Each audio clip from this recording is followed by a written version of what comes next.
इसलिए तुमने इस कुल्हाड़ी को मेरे तन से हटा दिया। अगर कोई इस कुल्हाड़ी को बिना हटाए अंदर जाता तो मैं इस कुल्हाड़ी से उसे मार डालता। अब तुम इस रहस्यमय जंगल में प्रवेश कर सकते हो। आपका बहुत बहुत धन्यवाद पेड़ देवता। ये फल रख लो, तुम्हें रास्ते में भूख लगे तो खा लेना। राजकुमार फल लेकर आगे बढ़ जाता है, लेकिन जैसे ही वो आगे बढ़ता है तो बड़े बड़े पक्षी राजकुमार को चोंच मारना शुरू कर देते हैं।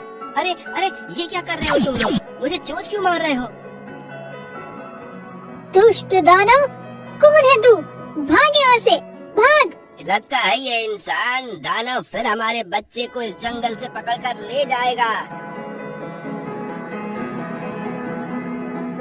मैं तुम दोनों का कोई दुश्मन नहीं हूँ, ना नुकसान पहुँचाऊंगा। तुम दोनों फिक्र मत करो।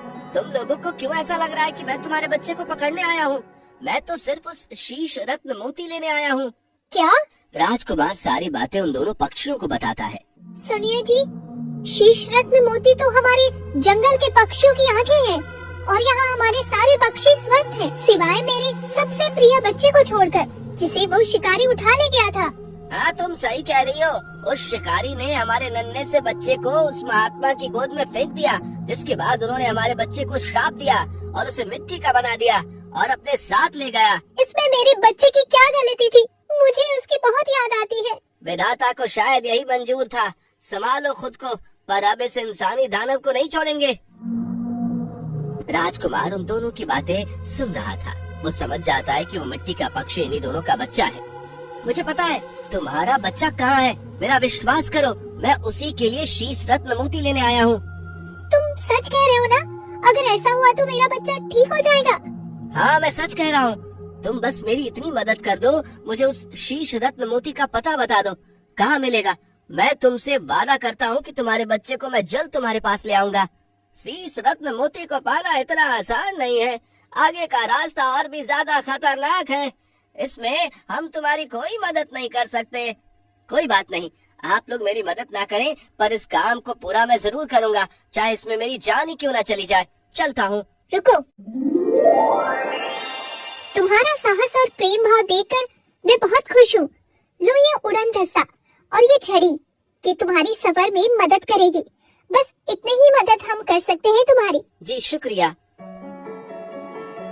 राजकुमार उस उड़न दस्ते पर बैठकर आगे बढ़ जाते हैं। राजकुमार को चलते चलते काफी समय हो जाता है और राजकुमार एक वीरान रेगिस्तान से गुजरता है। बड़ी जोरों की प्यास लग रही है। क्या करूं? यहाँ तो चारों तरफ वीरान ही वीरान है। कोई नदी भी, झरना भी तो नजर नहीं आ रहा। तो क्या लगता है कोई कुटिया है। चलो यहीं जाकर देखता हूँ, शायद कुछ पानी मिल जाए। कोई है यहाँ? कोई है क्या? कौन हो तुम और इस वीरान में क्या कर रहे हो? मुझे बड़ी जोरों की प्यास लग रही है, गला सूख रहा है। कृपया कर मुझे जरा सा पानी पिला दीजिए। ऐसा मत करो अम्मा, कृपया पानी दे दो। इस वीरान में एक बार जो आ जाता है वो फिर कभी नहीं जाता। प्यास के मारे ही मर जाता है। राजकुमार उस रेगिस्तान की कड़ी धूप को सहन नहीं कर पाता और वहीं गिर जाता है। बूढ़ी औरत हाथ में तलवार लिए जैसे ही राजकुमार को मारने उसके पास आती है, राजकुमार अपने पास रखी छड़ी को निकालता है और बूढ़ी औरत के सामने रख देता है। इससे वो औरत छड़ी से डरकर धरती पर जा गिरती है और राजकुमार अपनी जान बचाकर वहाँ से पैदल ही भागने लगता है। ये औरत मेरी जान के पीछे क्यों पड़ी है? मुझे और तेज भागना होगा। राजकुमार भागते भागते एक दलदल में जा गिरता है। बचाओ, कोई मुझे बचाओ! जल्दी पकड़ो इस रस्सी को और बाहर आ जाओ। राजकुमार रस्सी पकड़कर बाहर आ जाता है। तुम्हारा बहुत बहुत शुक्रिया। आज तुम ना होते तो मैं अपना कार्य अधूरा ही छोड़ जाता। पर आप यहाँ क्या कर रहे हैं? आप यहाँ के तो नहीं लगते।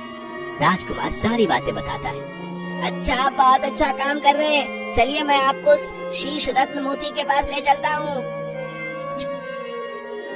राजकुमार को एक गुफे में ले जाता है। ये रहा शीश रत्न मोती का रास्ता। अब आपको यहाँ से अकेले ही जाना होगा। अब आपके साथ आगे मैं नहीं आ पाऊंगा। पर ये तो गुफा है। हाँ, पर यह गुफा भी इसी जंगल की तरह रहस्यमय है। आप आगे संभल कर जाना। इस गुफा में एक राजा रहते हैं। जिस शीश रत्न मोती को आप खोज रहे हैं वो उन्हीं के पास है, पर राजा जी के पास जाने के लिए आपको मौत के रास्ते से होकर जाना होगा। मौत का रास्ता? हाँ, ये आखिरी रास्ता है। अगर आपने इसे पार कर लिया तो समझो आप अपने इस काम में सफल हो गए। परंतु क्या? परंतु अगर आपने अपने बुद्धिमत्ता का प्रयोग नहीं किया या गुफा में जाने के बाद पैर पीछे कर लिए तो आपको इस गुफा से कोई नहीं बचा सकता। मैं इस काम को पूरा करने के लिए ही निकला हूँ। अब चाहे मेरी जान जाए या फिर मेरा काम सफल हो जाए। राजकुमार गुफा के अंदर जाते हैं। कौन हो तुम और आगे कहाँ बढ़े जा रहे हो?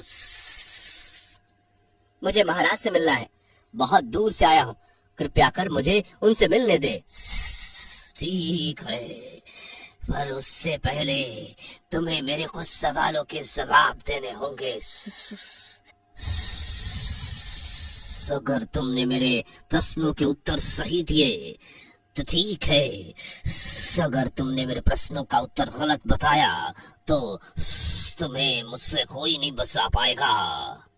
ठीक है सर्प देवता, आप प्रश्न पूछिए। बताओ, सबसे सुंदर मीठी कर्णप्रिय क्या है? वाणी। शाबाश, तुम अब आगे जा सकते हो। धन्यवाद सर्प देवता। राजकुमार गुफा में आगे बढ़ता है। आगे कहाँ बढ़े जा रहे हो? कौन हो तुम? मुझे राजा जी से मिलना है। नहीं, तुम राजा जी से नहीं मिल सकते। परंतु क्यों?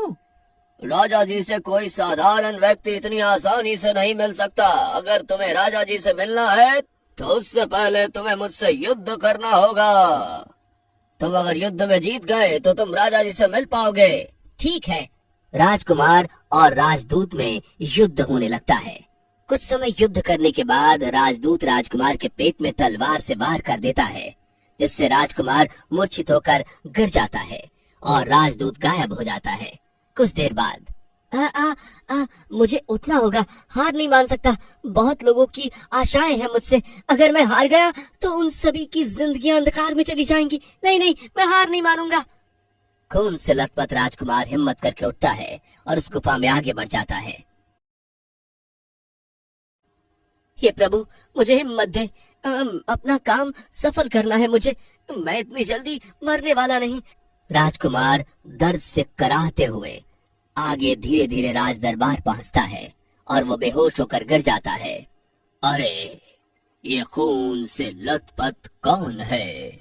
सैनिक राजकुमार को उठाकर बिठाते हैं और पानी के छींटे उसके ऊपर मारते हैं, जिससे राजकुमार को होश आता है।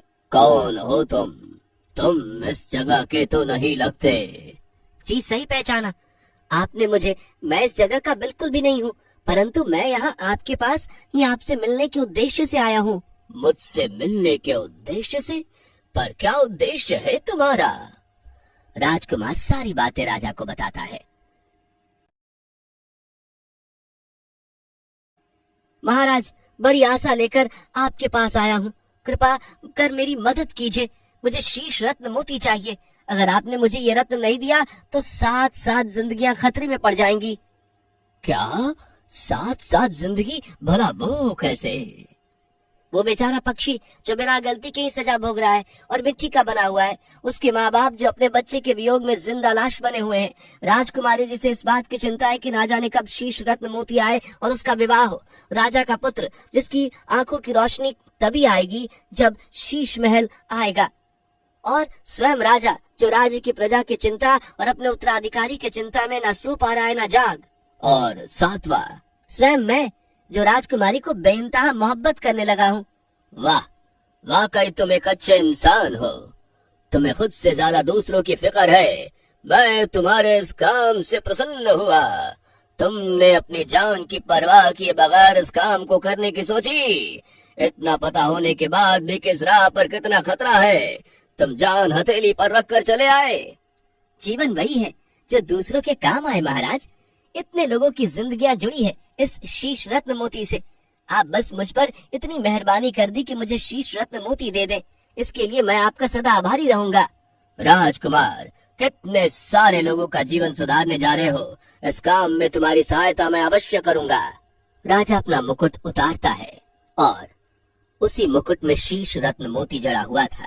राजा मोती निकालकर राजकुमार को देता है। ये लो पुत्र, शीश रत्न मोती, भगवान तुम्हें सदा खुश रखे। आपका बहुत बहुत धन्यवाद महाराज। राजकुमार शीश रत्न मोती लेकर बीजापुर राज्य आता है। महाराज, ये लीजिए शीश रत्न मोती। अरे वाह राजकुमार, तुमने जो बोला वो कर दिखाया। मैं तुम्हारे काम से बहुत खुश हूँ। मंत्रियों, राज्य में घोषणा करवा दी जाए कि राजकुमारी के लिए सुयोग्य वर मिल गया है। हम आज कल में ही राजकुमारी का विवाह राजकुमार मनु से करा देंगे। राजा शीश रत्न मोती को उस मिट्टी के पक्षी की आंख पर रख देता है, जिससे पक्षी अपने असली रूप में आ जाता है और राजा के पुत्र की आंख की रोशनी भी वापस लौट आती है। राजकुमार उस नन्हे से पक्षी को लेकर उस पक्षी के माँ बाप के पास जाता है। ये लीजिए आपकी अमानत। मैंने आपसे वादा किया था ना कि एक दिन आपके बच्चे को आपके पास लेकर जरूर आऊंगा। तुमने जो कहा था तुमने सच में वो कर दिखाया। बेटे, मेरा आशीर्वाद सदा तुम्हारे साथ है। हमेशा खुश रहो। ऐसा नहीं, कल मेरा राजकुमारी के साथ विवाह है। आप दोनों को आना है और मुझे और मेरी होने वाली राजकुमारी को ढेर सारा आशीर्वाद देना है। आप आएंगे ना? हाँ हाँ, हम जरूर आएंगे। दूसरे दिन राजकुमार और राजकुमारी का विवाह होता है, जिसमें बहुत दूर दूर से लोग उन्हें आशीर्वाद देने के लिए आते हैं।